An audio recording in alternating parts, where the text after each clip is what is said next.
Berikut hasil pertandingan Liga 1 BRI hari ini, Senin tanggal 25 Juli tahun 2022. Persis Solo versus Dewa United. Pertandingan ini berakhir dengan skor 2-3.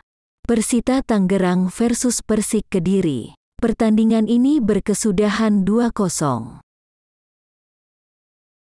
Pertandingan terakhir Liga 1 BRI 2022 pekan ke-1. Tira Persikabo versus Persebaya Surabaya yang berlangsung di Stadion Pekansari masih berkedudukan 0-0 pada babak pertama yang masih berjalan. Berikut hasil klasmen sementara Liga 1 BRI 2022 pekan ke-1.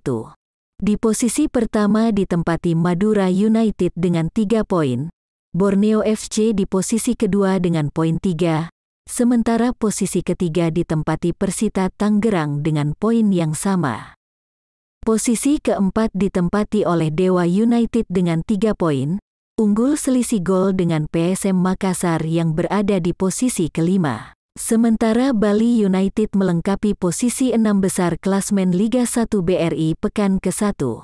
Berikut klasmen selengkapnya.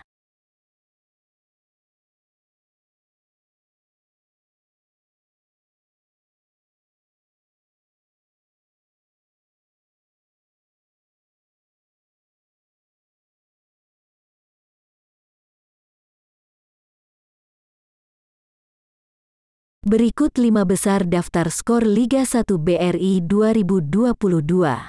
Posisi pertama ditempati Luis Marcelo dengan 3 gol. Ahmad Nur Hardianto dan Wiljan Pluim di posisi kedua dengan 2 gol. Posisi ketiga ditempati Freds Butuan dan Karim Rossi dengan 1 gol.